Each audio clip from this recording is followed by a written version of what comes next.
Right, we're going to make some smoked salmon today using shop-bought supermarket salmon, whole sides. This is something you can do at home. It's really easy to do, and let's get cracking.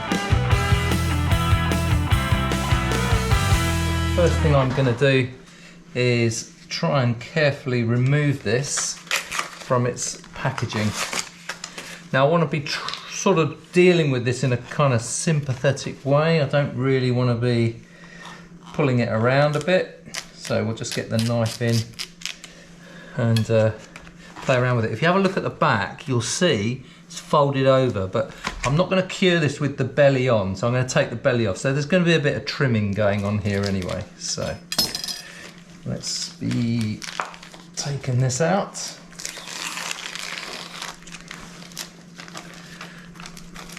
Okay, first things first, no horrible fishy smell when you open it, which is a good sign.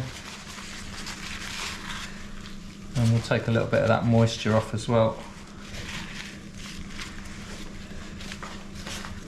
Right, let's get this out onto the bench.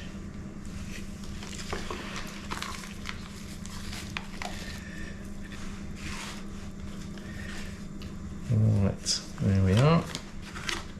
So it's quite roughly trimmed. It's not how I would want it, so I am going to trim off the belly portion before we take it any further. Okay, let's just get as much of this moisture off as we can though. We'll be keeping these belly bits because they make absolutely beautiful little morsels of salmon when you grill them. Grilled belly, delicious. Right, because I'm left-handed, I'm going to take this on the other side. Right, so it's almost like a natural line there which we're going to cut down, and that's going to be our trim line. We'll try and do it in one smooth go. See how sharp my knife is? Yeah, look at that. Beautiful. So that's the belly removed. And there's our salmon ready to go. This has been pin boned, which is cool. We'll just give it a little bit of a wipe down. Try and take as much of this moisture off as we can. Obviously we're going to be curing it in salt, and that's going to take a lot of the moisture away. And that's going to be a good thing. So we'll just keep it nice and clean as we go. Now whenever I cure my salmon, I always cure them on one of these trays, okay? So this is like a buffet tray you can get from Costco or Walmart or anywhere, and it comes with this really nice kind of tray which has got like it fits the side perfectly. I'm going to get two sides on this, but the nice thing about it is that it gives you the opportunity not only to put a couple of sides on, but to put a lid on it and then stick it in the fridge. So a little bit of kosher salt in the base. Now that's really there just to mop up, and I'll put that just slightly out of shot because I've got another salmon to prep. So let me do that. We can come back to this and I'll show you the salting process in detail.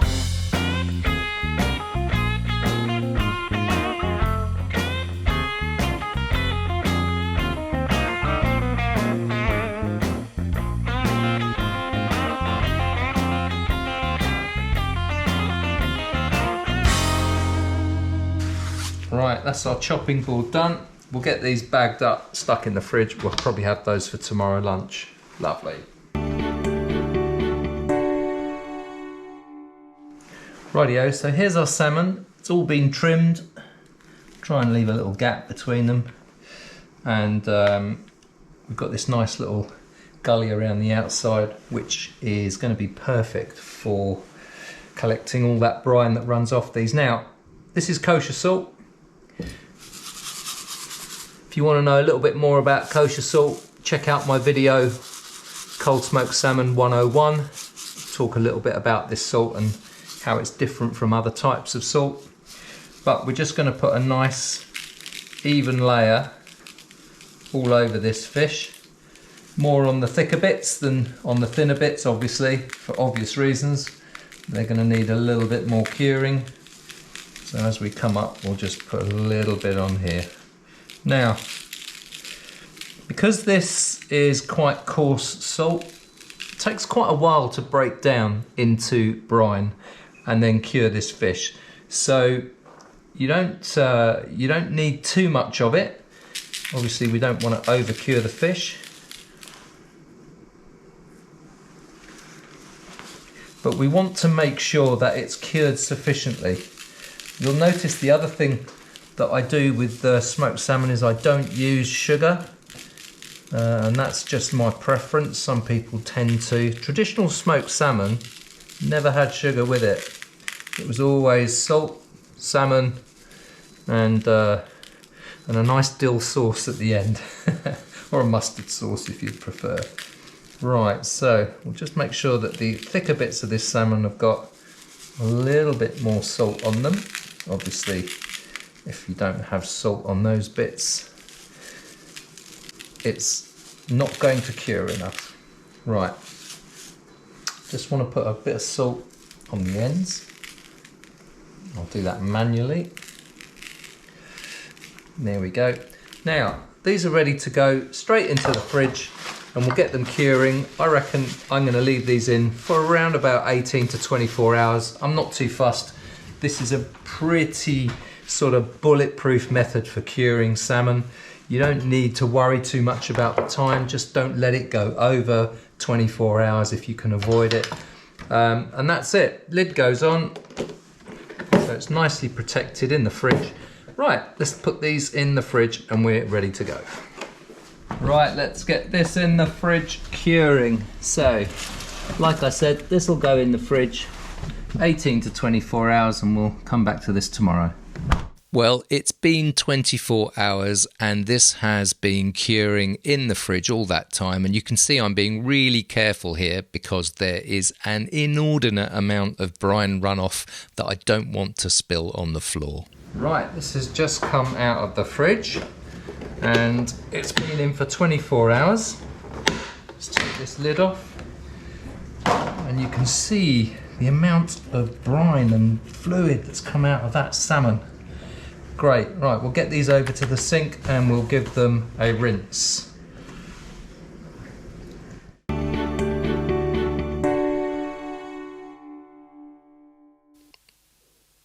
So there's an awful lot of brine in the bottom of this tray and I'm going to be rinsing these salmon sides off to get all the salt off. And also what I want you to notice is the texture of this salmon. Now salmon when it's fresh is actually quite a floppy fish, and if you were to just hold it like I'm holding it now, it would be flopping all over the place. And it's certainly changed its texture, and that's a result of losing quite a lot of moisture in the curing process. And you can see when I tip this tray out into the sink, loads of this moisture comes off. That's drawn probably about sort of between 5 to 10% of the total weight of this salmon has been drawn out, and obviously that's tightened up the flesh of that fish quite considerably, stiffening it, making it a lot firmer. And that's why you don't really get a slimy texture with properly cured smoked salmon.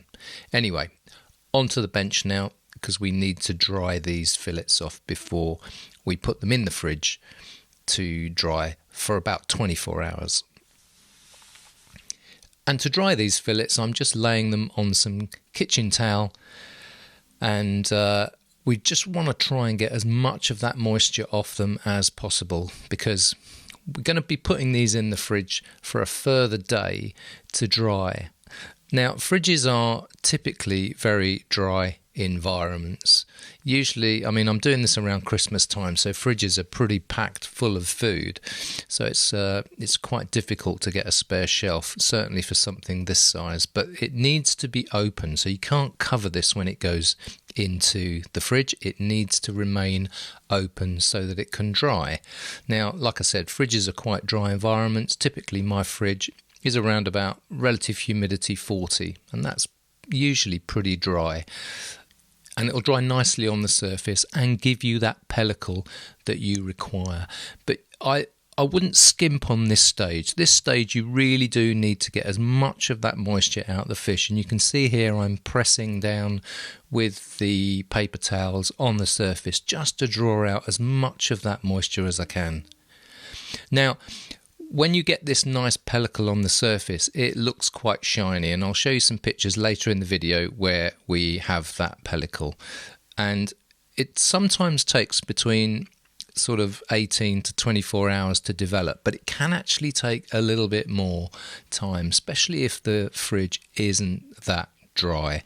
And it's just a factor of the drying time. As soon as you get that fillet that's nice and dry, you'll see it quite clearly, because you'll have a really nice shiny surface to the fish. Right, that's all dry. The fish are on a rack so that they've got air movement around all sides, and that is ready to go into the fridge. And that will be in the fridge developing its pellicle for 24 hours, but it could take a bit longer. We'll see.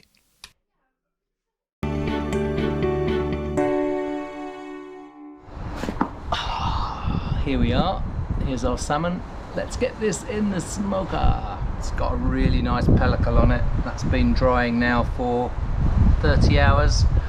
I let it go a little bit longer. I said 24, but it just didn't look like it had a good enough pellicle on it, but it does now, so we can put some smoke on this. And so we're going to let this go. It's Christmas Eve today. Probably going to let this go until tomorrow morning. What a Christmas present.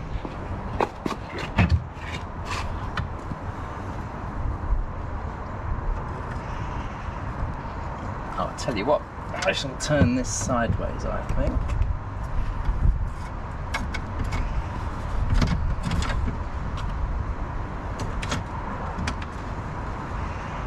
There we go.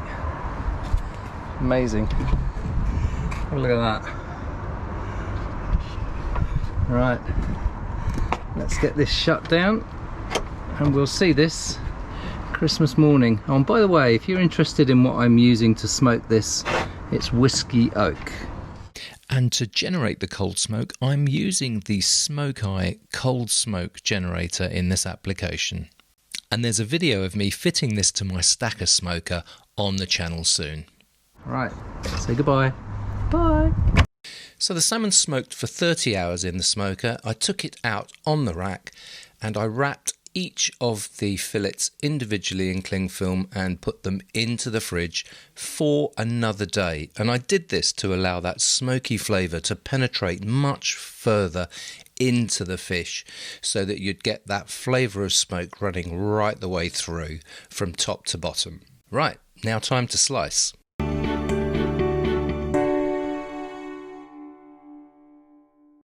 Deslicing takes its name from the shape of the salmon slice as they're carved from the salmon side.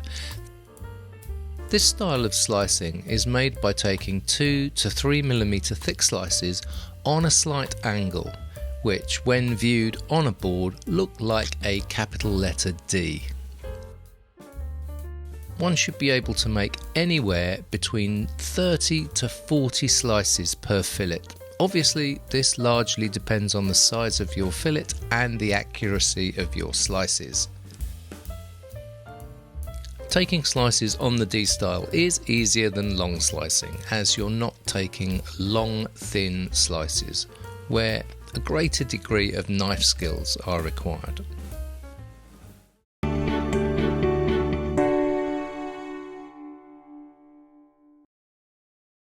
Long slicing, as its name suggests, are for long, thin slices of salmon, taken horizontally along the fillet from top to tail. This style of slicing requires a greater degree of knife skills, as the cuts are quite wide once you get into the fillet and need to be cut very thinly. Any breakage in the flakes will result in the slices having a natural tear in them, so this style of cutting should only really be reserved for fillets where the flakes are completely intact. One advantage of long cutting is that the cuts are easier to present on square or rectangular boards. This is particularly good if you're making the salmon and packaging it for family and friends as gifts. Although long slicing does look a bit tricky, I've speeded it up in this example to twice the speed. So the idea really is just take your time, go nice and slowly, and try and do the best job you can, trying to keep the knife so that you can just about see it through the salmon fillet is a real good measure of how well you're doing. And you don't need to do a cut from top to tail. As you can see in this example, I'm taking cuts roughly halfway along so that they actually fit on the gold silver boards that I'm presenting them on. Now, it's more likely that you're going to be presenting your salmon on a plate for your guests if they come over for dinner as a really nice starter. And in this example, I'm using the long slice to my advantage by cutting small, much shorter, kind of triangular bits of salmon on the long slice, so they're still really nice and thin, but I'm presenting them on the board with the point of the triangle towards the centre of the plate, and I'm working round in a circular motion around the plate to present this, and it looks really, really nice. And you can carry on doing little sections of this, developing your knife skills as you go, so that when you come to do nice long slices and presenting it on gold silver boards, you've got the technique down perfectly. And you can see on this plate, by the time it's finished, it looks absolutely delightful. I always find the deeper you cut into the salmon, the more oil you get, and that actually makes it a little bit easier to take slices.